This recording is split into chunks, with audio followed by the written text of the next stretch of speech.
요즘 핸드폰을 한 2, 3년 정도 쓰면 가장 문제가 되는 게 뭐냐면 배터리가 빨리 닳는다는 것입니다. 사실 기계는 전혀 문제가 없는데 이 배터리 때문에 핸드폰을 이제 바꿔야 되는 상황이 생긴다는 것이죠. 옛날에 이제 폰은 어떻습니까? 그 배터리가 다 분리되어 있어가지고 사실 그 배터리만 바꾸면 얼마든지 이게 사용할 수 있었는데 이제 요즘은 그 배터리가 안에 들어가 있으니까 이 기계를 뜯어야지만 배터리를 바꿀 수 있다는 것이죠. 서비스 센터에 가면 되는데 사실 비용이 많이 드니까 굉장히 좀 고민을 하고 있었던 그 찰나에 영상을 하나 보게 됐습니다. 셀프로 핸드폰 배터리를 바꾸는 영상이었어요. 제가 그것을 보면서 제 10년 가운데 도전이 되었습니다. 배터리를 사고 그 배터리를 바꿀 수 있는 공구를 같이 이제 구입을 했어요. 이제 유튜브를 보니까 그분 되게 쉽게 하는 것 같더라고요. 저도 이제 똑같이 따라서 그 배터리를 바꾸려고 막 기계를 분해해가지고 막 했습니다. 그런데 온 사방에 나사가 튀고 막 부품이 어디로 갔는지를 모르겠고 막 난리가 난 거예요. 결국 돈만 다 날리고 그냥 서비스 센터를 갔으면 뭐 배터리 교체해가지고 또 사용을 할 수 있었을 건데 배터리 값도 날리고 핸드폰도 날아가고 그러니까 몇 배의 손해를 입게 된 것이죠. 제가 이 사건을 통해서 철저히 깨달은 건 뭐냐면 어설픈 수리는 원형만 망칠 뿐이다 라는 것입니다. 여러분 사실 우리의 인생도 이와 비슷할 때가 참 많습니다. 살아가다 보면요 내 안에 그 망가진 부분들이 분명히 생기게 되죠. 내 스스로 또 실망하기도 하고 무너져서 많은 상처를 받기도 하고 또 여러 관계 가운데 생채기가 생기도 하면서 망가질 때가 있더라라는 것이죠. 그럴 때 우리는 어떻게 합니까? 우리 스스로 한번 고쳐보려고 애를 쓰기도 한다라는 것이죠. 이런 것이죠. 내가 앞으로는 절대 화를 내지 말아야지. 이번에는 그 사람을 꼭 용서해야지. 내 삶에 그 나쁜 습관을 다 뜯어 고쳐봐야지. 그렇게 하면서 도덕이라고 하는 나사를 쪼이기도 하고 또 교양이라는 부품으로 우리의 상처난 면을 다 갈아보기도 합니다. 그러면서 셀프 수리를 시도하죠. 근데 이렇게 억지로 이어붙이면 겉은 괜찮아 보일지 모르겠지만 여전히 그 속은 고장나 있어서 사용할 수가 없다라는 것이죠. 여러분, 내 힘으로 하면 번번이 한계에 부딪히고 어쩌면 더 깊은 절망을 경험할 수도 있다라는 것입니다. 왜냐면요, 내 존재가 본질적으로 죄악과 상처로 얼룩져 있기 때문에 그것은 손대어서 고쳐질 수 있는 부분이 아니기 때문이다. 오늘 본문에서 사도 바울은 우리의 그 인생의 완벽한 해답은 어떤 수리나 개조가 아니다라고 얘기합니다. 그렇다면 무엇입니까? 완전한 재창조에 있다고 선포하는 것이죠. 그러니까 고장난 우리를 땜질해서 쓰시는 것이 아니라 그리스도 예수 안에서 우리를 완전히 새로운 존재로 빚어내셨다라고 하는 놀라운 선언이다라는 것이죠. 그러므로 오늘 이 시간 우리 본문을 통해서 이 새로운 피조물이 된다는 것이 어떤 의미인지, 그리고 새롭게 된 우리가 이 땅에서 어떤 사명을 감당해야 되는지 같이 은혜를 나누려고 합니다. 오늘 본문의 배경이 되는 이 고린도라는 도시는요, 1세기 당시에 그 로마 제국에서 가장 번화하고 부유한 도시였습니다. 지리적으로는 이제 지금의 그 그리스 남쪽에 위치해 있는데요. 그곳은 무역의 중심지였습니다. 지금 우리가 사는 부산하고 굉장히 많이 닮아 있는 지역이 바로 이 고린도라는 지역이죠. 그래서 이 고린도는 돈과 사람이 몰려드는 장소였다라는 것이죠. 여러분, 그러다 보니까요, 돈이 넘쳐나는 이 항구 도시에는 필연적으로 어떻습니까? 타락의 길을 걸을 수밖에 없었다라는 것이죠. 이 고린도의 상징이 뭐였냐면 도시 뒤편에 산이 하나 있는데 거기를 이제 아크로 고린도라고 하거든요. 그 위에 여신이 하나 있었어요. 그 아프로디테라고 하는 여신이 우뚝 서 있었습니다. 역사의 기록에 따르면 그 신전에는 1000명 정도 되는 여사제들이 있었어요. 이 사람들 뭐 했을까요? 지금으로 치면 그러니까 일종의 이제 창녀들이죠. 그 사제들과 날마다 관계를 통해서 그 여신을 기쁘게 할 수 있었다고 생각했다라고 하는 것이죠. 그래서 당시에 그 로마 사회에서 이런 말이 있었습니다. 고린도인처럼 산다라는 뜻이 뭐냐면 극도로 문란하고 타락하게 살아가는 삶을 그렇게 얘기했다는 것이죠. 이 바울이 개척한 고린도 교회 성도들 역시 과거에 이러한 타락한 문화 속에 살았던 사람들이었다는 거예요. 그들이 이제 교회 안으로 오게 되었어요. 그런데 문제는 뭐냐면 여전히 그들은 세상의 때를 벗지 못했다라는 것이죠. 이 고린도 교회에 여러 가지 진짜 문제들이 많았거든요. 바울파, 아볼로파, 게바파 이렇게 당파를 이렇게 나누어 가지고 서로 막 싸우고 헐뜯고, 또 부자들은 가난한 자들을 멸시하고 핍박하고, 심지어 이방인들도 하지 않는 그 끔찍한 음행을 저지르는 사람도 고린도 교회 안에 있었다라는 것이죠. 그래서 결국 이 일로 말미암아 바울과 고린도 교회의 관계도 크게 틀어지는 일들이 있었다라는 것이죠. 여러분, 분열과 갈등, 상처와 제약으로 얼룩진 그 고린도 교회를 향해서 바울은 오늘 뭐라고 얘기하냐면 17절에 이렇게 얘기한다는 거예요. 그런즉 누구든지 그리스도 안에 있으면 새로운 피조물이라 이전 것은 지나갔으니 보라 새 것이 되었도다. 여러분, 바울은요 그들에게 어떤 도덕적인 훈계를 하지 않습니다. 야, 너희들 제발 그만 좀 싸워. 착하게 살아야지. 서로 용서해야지. 함께 해야지. 더 이상 죄 지으면 안 되지. 그 말을 한 대신 뭐라고 얘기합니까? 그 존재의 근원을 뒤흔드는 복음의 본질을 선포하더라. 너희가 과거에 얼마나 추악한 그 고린도의 문화 속에 살았든지, 교회 안에서 얼마나 큰 상처를 주고받았든지 상관없이 그리스도 안에 들어온 자는 완전히 새로운 피조물이다. 여러분, 이 새로운 피조물이라고 하는 헬라어 단어는 카이네 크티스라는 말인데요. 이것은 시간적으로 최근에 만들어졌다는 뜻이 아닙니다. 본질적으로, 그러니까 질적으로 완전히 새로운 차원의 것을 의미한다라는 거예요. 쉽게 말하면 이거죠. 애벌레가 번데기 시기를 지나서 나비가 되는 것과 동일하다. 여러분, 나비가 다시 애벌레로 돌아갈 수 있습니까? 불가능합니다. 그걸 지금 얘기하는 거예요. 나비는 더 이상 땅을 기어다니는 애벌레가 아닙니다. 완전히 다른 존재라는 것이죠. 우리 역시 그 그리스도의 십자가를 통과할 때 죄의 종로로 타던 옛 자는 완전히 죽게 되고 하나님의 생명을 가진 새로운 존재로 태어나게 되더라. 이것이 복음입니다. 여러분, 이전 것은 다 지나갔습니다. 이전 것은 이제 다시 오지 않는다. 그러니까 우리의 부끄러운 과거, 실패, 상처, 원수 맺은 것들, 이 모든 이전 것은 십자가에서 어떻게 해요? 완전히 끝나서 없어졌다. 우리는 새로운 피조물로 거듭나게 된 것이죠.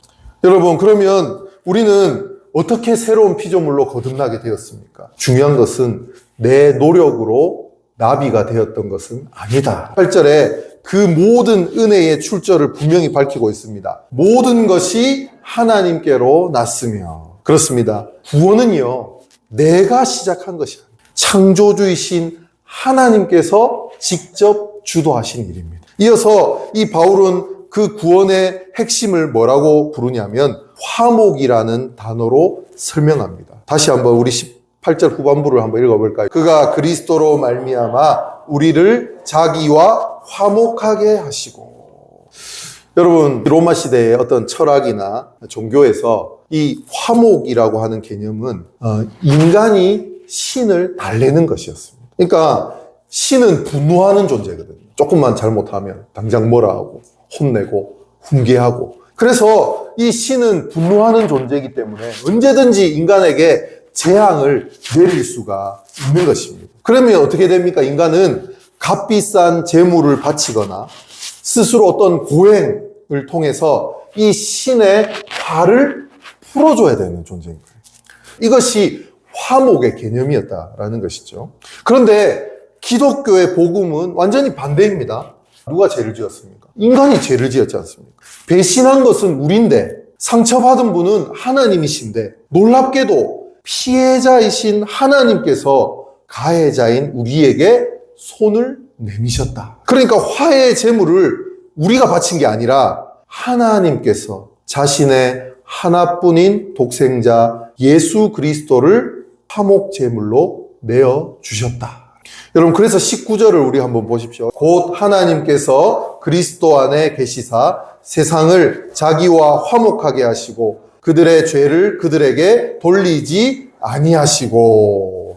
여러분, 하나님은 우리의 그 끔찍한 죄악을 우리에게 묻지 않으셨다. 대신 그 모든 죄악의 무게를 십자가에 매달린 예수 그리스도께 쏟아 부으셨다라는 것입니다. 그래서 주님이 내 대신 찢기시고 버림받으심으로 하나님과 우리 사이에 가로막혀 있던 죄의 담이 무너지게 된 것이죠. 이것이 십자가의 은혜입니다. 이것이 화목해 하시는 놀라운 능력이 되는 것이죠. 이 일방적이고 압도적인 그 십자가의 사랑으로 말미암아 저와 여러분은 하나님과 원수되었던 자리를 벗어나 하나님의 사랑받는 새로운 피조물로 거듭나게 된 것입니다.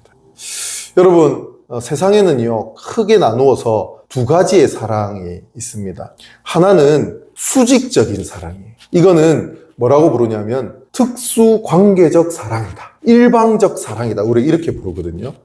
쉽게 말하면 부모 자식 간의 사랑이다 라고 할 수 있다라는 것이죠. 부모가 자식에게 일방적으로 사랑을 주는 것. 여러분, 세상의 어떤 자녀도 부모가 자녀를 사랑하는 것만큼 사랑할 수 있습니까? 없습니까? 불가능합니다. 그죠? 부모가 나를 사랑하는 것만큼 내가 부모님을 사랑할 수 없습니다. 그것이 세상의 이치입니다. 내리사랑이라 그러죠. 이것을 우리는 아가페 사랑이라고 부릅니다. 또 한 가지 사랑은 어떤 사랑입니까? 수평적 사랑이 있습니다. 친구 관계의 사랑, 연인과의 사랑이 있죠. 이것을 우리는 어려운 말로 에로스적 사랑, 필레오적 사랑 이렇게 부릅니다. 수평적 사랑, 상호관계적인 사랑이죠. 이 사랑에서는 뭐가 중요합니까? 사랑이란 단어 앞에 굉장히 좀 냉정해 보일 수 있는 거지만 이 사랑 앞에서는 give and take가 중요합니다. 일방적인 건 없습니다. 서로 주고받아야 그 사랑이 유지가 됩니다. 여러분, 중요한 건 뭐냐면 우리는 하나님으로부터 어떤 사랑을 받은 자들입니까?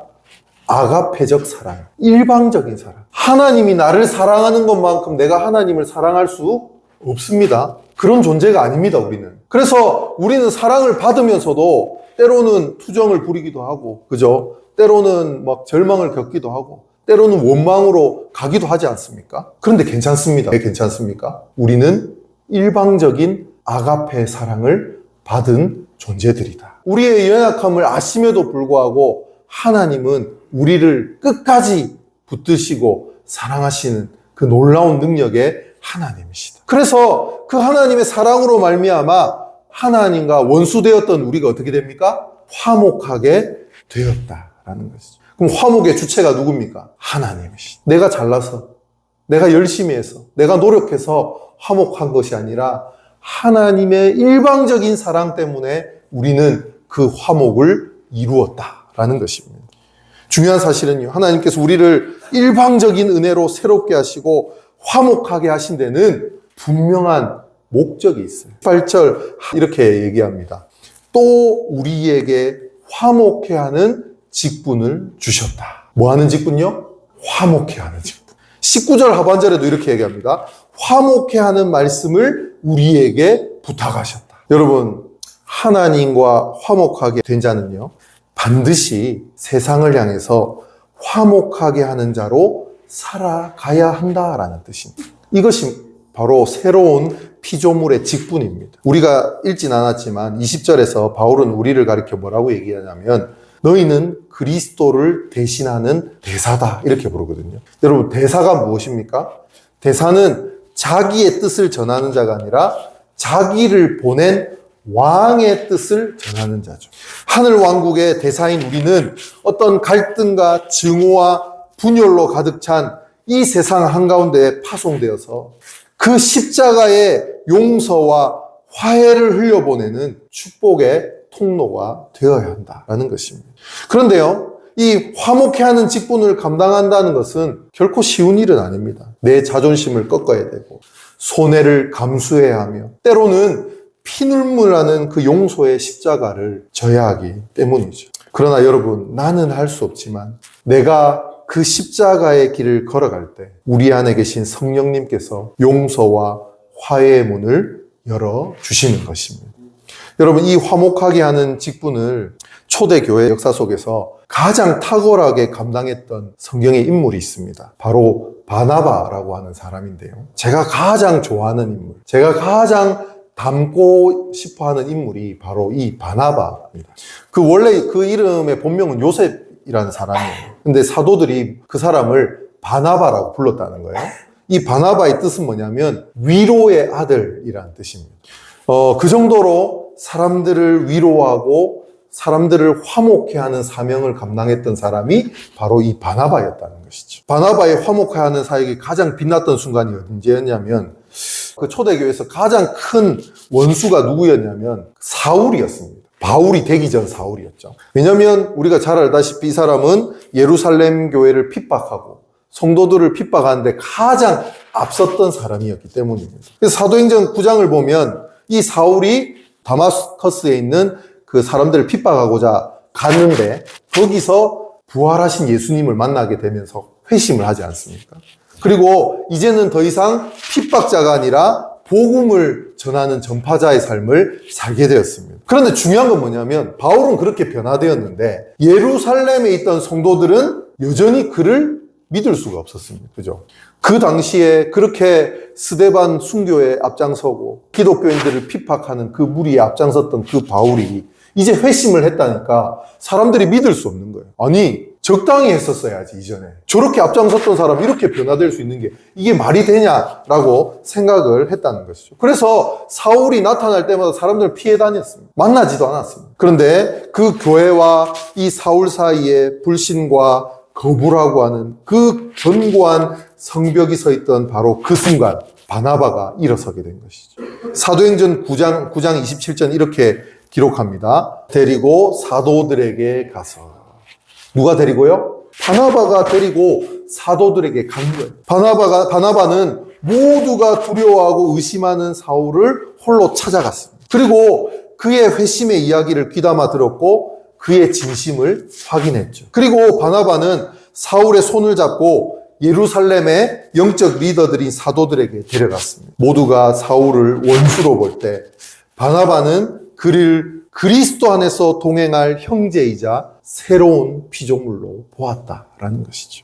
여러분, 바나바는 자신의 신용과 명예를 걸고 사울을 변호했습니다. 이 사람이 어떻게 길에서 주를 보았는지, 주께서 그에게 말씀하시는 것과 그가 다메섹에서 어떻게 예수의 이름으로 담대히 말하였는지를 사도들에게 간증했다는 것이죠. 바나바라고 하는 이 신뢰받는 리더의 변호가 있었기 때문에 사도들은 비로소 이 사울을 받아들이게 되었고 사울은 예루살렘 성도들과 출입하며 담대히 복음을 전하게 되었다라는 것이죠. 여러분, 만약 그때 바나바가 없었다면, 중재하지 않았다면 어떻게 됐을까요? 바울은 그 초대교회 공동체 안에는 녹아들지 못했을 것입니다. 어쩌면 외로운 외톨이로 남았을지도 모릅니다. 기독교 역사상 가장 위대한 그 이방인의 사도는 어쩌면 탄생하지 못했을 수도 있다라는 것이죠. 바나바는 분열과 그 의심의 골짜기 위에 신뢰와 동력이라고는 십자가의 다리를 놓았다.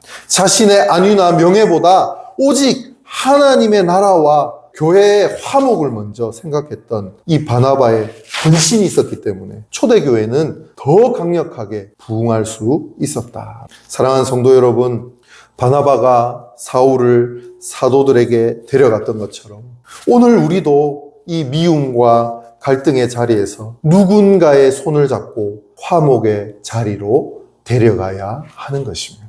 그것이 이 새로운 피조물로서의 우리의 사명인 것이죠. 여러분, 내 힘으로는 절대 할 수 없지만 내 안에 계신 그 그리스도의 십자가가, 그 사랑이 너무나도 크고 압도적이기에 그 사랑의 빚진 자로 원수까지도 품어내는 그 새로운 피조물의 능력이 저와 여러분 가운데 나타나게 될 것입니다. 사랑하는 성도 여러분, 말씀을 맺겠습니다. 우리는 누구입니까? 우리는 그리스도 안에서 완전히 새로워진 피조물입니다.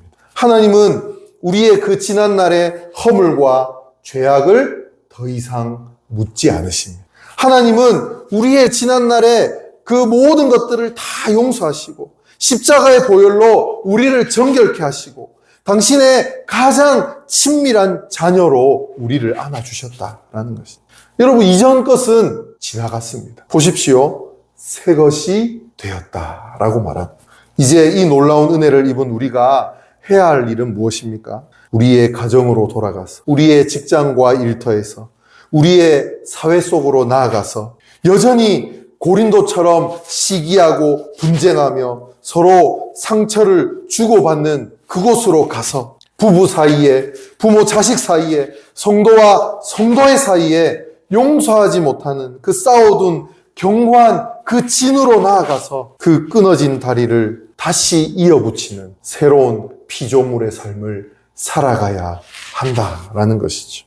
여러분, 먼저 손을 내밀어야 합니다. 내가 손해보고, 내가 져주고, 내가 십자가의 짐을 짐으로써 이 깨어진 관계를 회복하는 화목의 대사가 되어야 한다. 우리가 주님의 마음으로 용서하고 사랑할 때 우리의 가정의 지옥 같던 다툼이 끝나게 된다. 우리 교회의 아픈 상처가 치유된다. 십자가의 사랑으로 무장한 저와 여러분을 통해 이 땅 가운데 진정한 하나님의 샬롬이 강문처럼 흘러가게 될 것입니다. 이번 한 주간 그리스도 예수 안에서 우리가 새로운 피조물로서 화목하게 하는 그 영광스러운 직분을 온전히 감당하는 저와 여러분의 삶이 되기를 주님의 이름으로 축원합니다.